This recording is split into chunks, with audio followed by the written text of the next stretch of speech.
Армысыз, қадірменді YouTube көрермен, сіздермен денсаулық, байлық арнасы.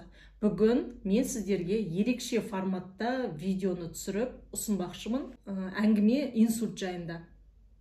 Яғни білесіздер, инсульт ол адамның миындағы қан тамырларының жарылып кетуінен пайда болады. Ал инфаркт ол жүректегі қан тамырларының жарылып кетуінен болып жатады. Инсульт негізінде обширный деп атады, не болмаса микроинсульт деп жатады. Микро деп атқанымыз майда қан тамырлардың бітеліп, соның жарылып кетуінен миға қан дұрыс бармай қалады. Сол себептен адамның сол жақ, көп жағдайда сол жақ мүшесі істен шығып жатады, не болмаса парализовать етіп жатады. Инсульт та, инфаркт та бұл жүрек қан тамырларының дұрыс жұмыс жасамауынан, оның бітеліп қалуынан, ондағы тромбтардың пайда болуынан адамға зиянын тигізетін аурудың салдары. Бірақ бұлардың барлығы да алдын алуға болады, бұл аурулардың барлығының. Егер де сіз өзіңіздің қан тамырларыңызды таза ұстайтын болсаңыз, адамның организмі бұл тірі ағза. Біз күнделікті ай сайын, не болмаса апта сайын үйімізді шаң тозаңнан, мұсырдан, кірден тазалаймыз ғой. Сол сияқты да ағза осындай нәрсені қажет етеді. Ағзаның шамасы өзін өзі тазалап, регенерация дейді ғой, соны жасап тұруға шамасы жетеді. Бірақ уақыт өте келе, жастың ұлғаюына байланысты, зат алмасудың дұрыс жүрмеуіне байланысты бұл нәрсенің барлығы баяулайды. Сол кезде не істейді? Біздің дұрыс тамақтанбағанымыздың әсерінен күнделікті жеп жатқан, ағзаға дұрыс сіңбейтін майлы тамақтардан, әр тамақтанған сайын видеоларда мен үнемі айтам, жасыл шөптерді тамаққа міндетті түрде қосып жеу керек. Күнделікті укроп, яғни аскөк, петрушка, ақжелкен сияқты өнімдерді қосқанның өзінде де сіз ағзаға кәдімгідей пайда бересіз. Енді қараңыз, инсультқа қайтадан келейік. Инсульт алған адамдар көп жағдайда, қараңыз, көп жағдайда инсульт алмай тұрып, осы өнімдерді, менің қолымдағы бұл балықтың майы, омега деп айтып жатамыз. Барлықтеріңіз білесіздер, омеганы ол балықтан алатын өнім. Осы өнімді пайдалану арқылы сіз инсульт пен инфаркттың алдын аласыз. Сізге күнделікті, мысалға қараңыз, бұл әрине компания бұны дайындайды, сіз өзіңіз бұны қолдан жасап шығара алмайсыз. Бір жағдайда қана болады, егер сіз аптасына не болмаса күнде балықты жейтін болсаңыз. Бірақ балық өнімі, енді балық аулайтын өңірлерде балықты пайдалану, жиі пайдалану мүмкін шығар, бірақ сулы аймақтарда тұрмайтын, не болмаса қалтаның, қаржының жағдайына байланысты бұл балықтың майын көп адамдар пайдалана алмайды. Мүмкін бір айдың ішінде бір-ақ рет пайдаланатын адамдар да бар шығар. Сол мақсаттарда көп компаниялар, баттар деп айтып атамыз, осындай балықтың өнімін жеуді, осыны күнделікті тағамда пайдалануды ұсынып жатады. Қазір дәрігерлер бұны ұсынады. Не үшін? Бұл балықтың майы өте пайдалы. Себебі бұның құрамында біздің миымыздың, бірінші очередь сіздерге айтайын, миымыздың қан тамырларының дұрыс жұмыс жасауына қажетті қанықпаған май қышқылдары бар. Қанықпаған. Яғни орысша айтқанда полиненасыщенные жирные кислоты дейді. Осы балықтың майындағы жирные кислоты, қазір мен сіздерге эксперимент жасап көрсетем, қалай бұл біздің ағзамызға түскен кезде жұмыс жасайды. Видеоның форматын қазір мен осы жерде өзгертетін болам, өйткені сіздерге жақын көріну үшін. Мынандай қышырлақ, естіп тұрсыздар ма? Сынбас үшін холодильник, телевизорлерде осындай нәрсемен қаптайды. Осының құрамы, дәрігерлер зерттеу жүргізген кезде біздің қан тамырларымыздағы пайда болатын холестерин, тромб, солардың құрамына келеді екен. Яғни қазіргі эксперимент осы жайында болмақшы. Сосын кейін мен сіздерге мынау жайында айтатын болам. Бұны барлықтеріңіз білесіздер, чеснок, сарымсақ. Енді экспериментті қалай жасайтын боламыз. Қазір мен стаканға жылу су құйып, яғни біздің организміміздағы қанның температурасы 36 градус, жылы суды құйып, осыған балықтың майымен мынау арқылы екеуі реакцияға түседі. Балықтың майы біздің тромбтарды, қан тамырларды қалай тазалайды, осыны эксперимент жүзінде көретін боласыздар. Жаңа мен атын мұтыққап жатырмын. Мынау бізде пенопласт қой. Пенопласт. Енді қараңыздар. Қазір мына жерде мен жылы су құям. Жылы су құям. Яғни бұл біздің қанымыз жылы деген сөз. Яғни бұл мұздай қанда, адамның мұздай қаны, ол құдай бет аулақ, адам өлген кезде пайда болады. Енді қараңыздар, осы жерге мен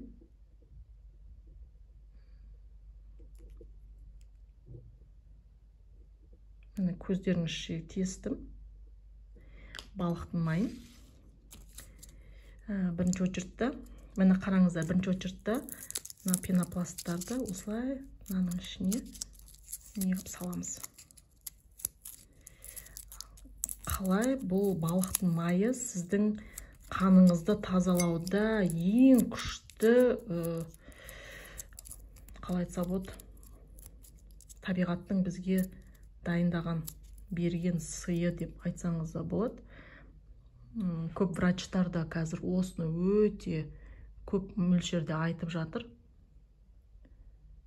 Мені көріңіздер, мен балықтың майын. Мені бір капсуланы мен не қылдым? Қараңыздар, салдым. Ендігі реакцияны байқайсыздар. Біреулер айтып жатыр осы жерде. Бұл нәрсені мен біраз адамдарға көрсеткем. Бұл пенопластты ерткен сияқты біздің қан тамырларымызды да ертіп жүрмей ма дейді. Жоқ, адамның қан тамыры ол тірі ағза ғой. Адамның қан тамырларын ертпейді, қайта қан тамырларды эластичный етеді. Мысалға қараңыз, мынау эластичный емес, бұл бітсең сынып кетеді ғой. Ал эластика деген қан тамырларын жарылмауын нелат біткен кезде ол майысып тұрады. Эластичныйды сіздерге түсіндіріп жатқан түрім. Мына жерде мына реакцияға мен уже бір ғана омеганың бір түрін салдым. Енді қараңыздар, бұл деген нәрсе, бұл омеганың таза балықтың майы осылай сіздің қан тамырларыңызға жұмыс жасайды. Егер сізде қолыңызда, аптекада, үйіңізде болып жатса, осылай эксперимент жасап, шынымен де сіздің пайдаланып жүрген омеганың пайдасы бар ма, жоқ па, ол ағзаңызға қалай жұмыс жасап жатыр, соны тексеріп көруіңізге болады. Мынаны қараңыздар, көз алдымызда балықтың майы мынау нелерді реакцияға түсіріп жатыр. Яғни менің қолымдағы шынайы балықтың майы. Андай қоспасыз, таза. Бұны біз өзіміздің бүкіл семьямызбен 3 жастағы баламнан бастап, өзімнің 60 жастағы ата, мама, папама дейін қолданылады. Яғни, қараңыз, көз алдыларыңызда еріп жатыр. Мен жаңа қанша салған ең басында. Қазір қанша болып тұр. И то мына су сәл суып қалған су. Ал ағзамыздың температурасы ол сәл басқаша. Көрдіңіздер ғой? Омега қалай жұмыс жасайды.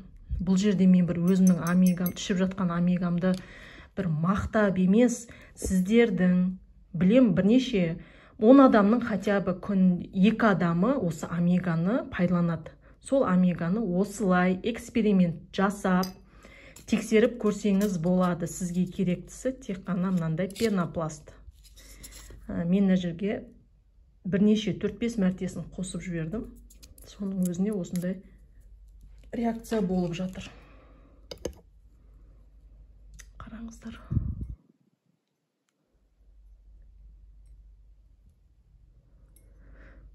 Мынаны мен қазір салдым. Бірақ басында бірінші салғандарым уже езіліп, еріп кеткен.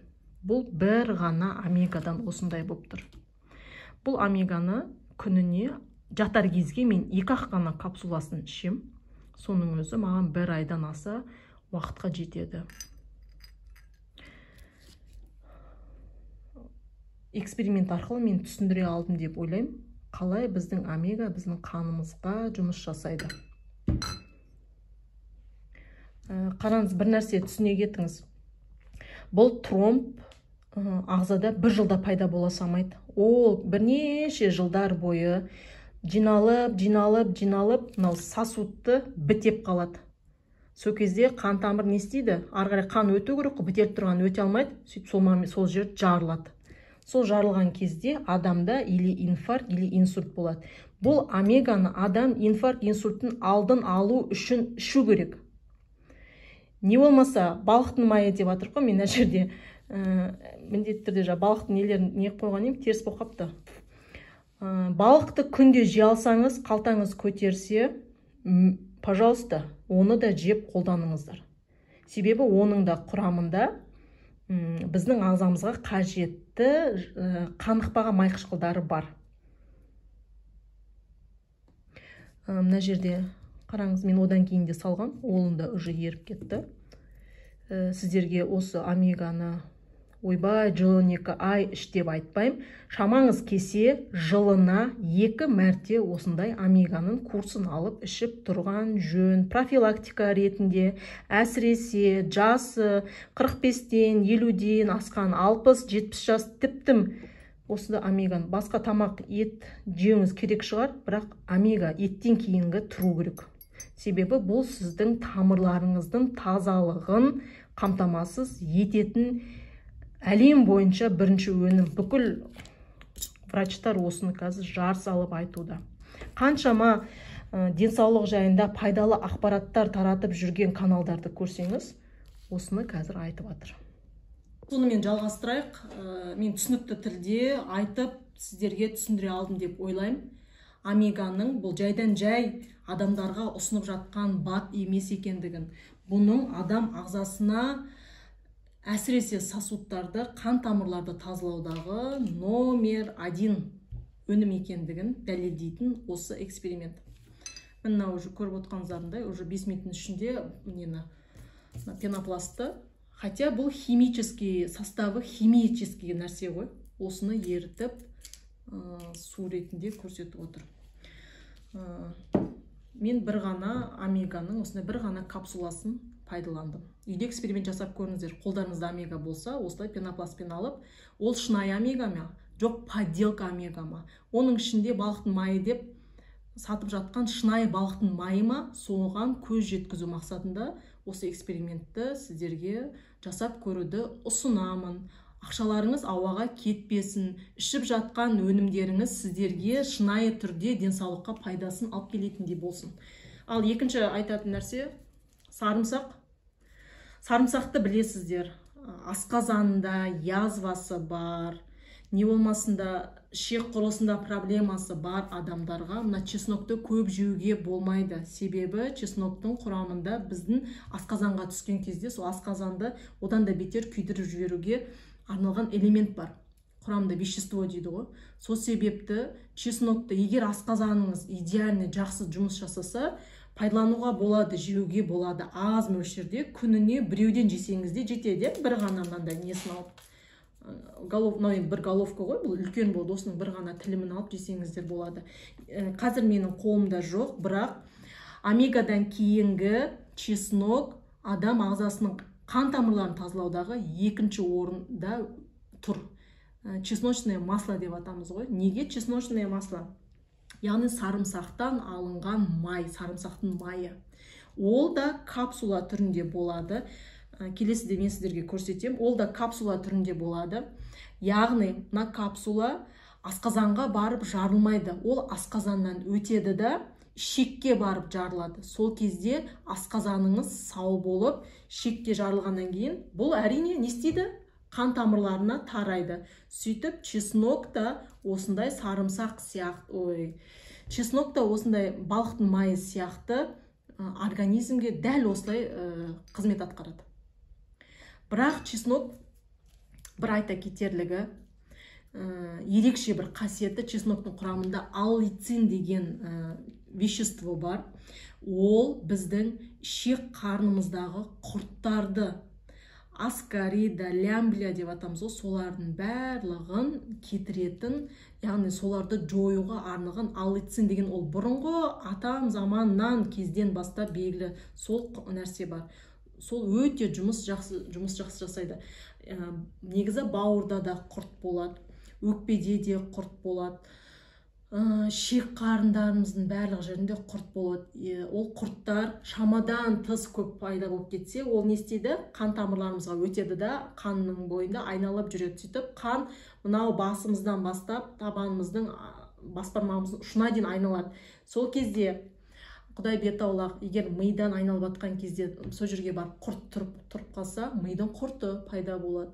Соның барлығын жою мақсатында осы сарымсақтың сол жағдайда ағзаға құртты жою мақсатында, сосын кейін қысымды, яғни давлениені түсіреді, өте жақсы түсіреді. Мынау омегамызда қан тамырлар тазаланғаннан кейін не істейді? Біреулер ойлайды, қан тамырларымыз тазалап давлениеміз түсіп кетпей ме деп. Жоқ, адамның организмі өте ақылды система. Ол барлық нәрсені баланста ұстауға жұмыс жасайды. Мысалға дейік, сіздің қолыңызға бір жеріңіз сынып кетсе, о жерде кальций азайып кетті деген сөз ғой. Организм не істейді? Мына жерге көмек керек, онда басқа да органдардан, тістен, тіс кальцийдің ошағы, сол жерден кальцийді алып мына жаққа жібере бастайды, потом сүйектен басқа жерлерінен алып жібере бастайды. Чтобы сіздің организміңіздағы кальций толықты болу үшін сөйтіп басқа жерден алады. Өйткені сіз оны күнделікті жеп жатқан жоқсыз ғой, беріп жатқан жоқсыз. Сөйтіп организм ағзаның жиналып тұрған нәрселерінен алып, сол жерді түгендеуге, емдеуге, регенерация, саморегенерация дейді, өзін өзі жазуға қызмет атқарады. Не үшін? Біздің ағза өте ақылды система. Ағзаға тек қана күнделікті қажетті, біздің дұрыс деніміздің сау болу үшін қажетті витаминдер мен минералдарды. Минералдардың өзі екіге бөлінеді, макро және микро. Мысалға кальций бұл макро минералға жатады. А микро деп атқанымыз ол цинк. Бұның екеуі де бір-біріне қызметі дұрыс болмаса, ағза дұрыс жұмыс жасай алмайды. Сол сияқты витаминдерде майда еритін витаминдер, міне. Сосын кейін суда еритін витаминдер. Мысалға С витамині ол суда еритін витамин. Ал D3, қазір D3 ішу керек, кішкентай балалардың бәрін айтып атқан D3 ол майда еритін витамин. Яғни сіз оны тамақтанып жатқан кезде жесеңіз, ол ағзада жақсы еріп, өзінің сізге пайдасын көрсетеді. Видео ұзақ болып кетті деп айып етпеңіздер. Алдында көптеріңіз жазып жатсыздар, мылжынсын, көп сөйлейсін деп. Бұл жерде адам өзінің көргісі келген нәрсесін көреді. Менің айтып жатқан ақпараттарымды өздеріңізге дұрыс қабылдап, ой түйетін 100 нәрсе айтылғанның ең құрмағанда бір 10%-ны миларыңызға алсаңыздар, соның өздері сіздерге пайда келтіреді деп ойлаймын.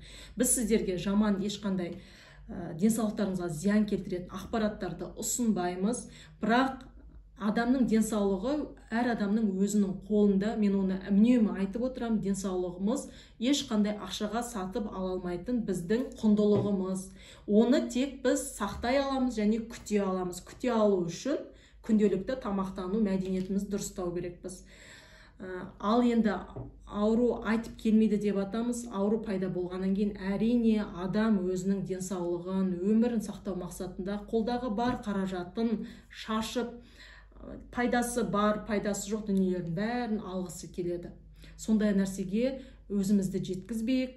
Осы айтып жатқан ақпараттарды бірде болсын кәделеріңізге жаратыңыздар. Қадірменді YouTube көрермендер, төменге комментарийға омега ішіп жүргендеріңіз болса, осындай эксперимент жасап көргендеріңіз болса, соны жаза кетіңіздер. Не де болса да ақшаларыңызды босқа шашпай, пайдалы, өздеріңіздің денсаулықтарыңызға әсер ететін өнімдерді алып қолданыңыздар. Келесі кездескенше аман сау болып тұрыңыздар. Қайырлы күн болсын баршаңызға.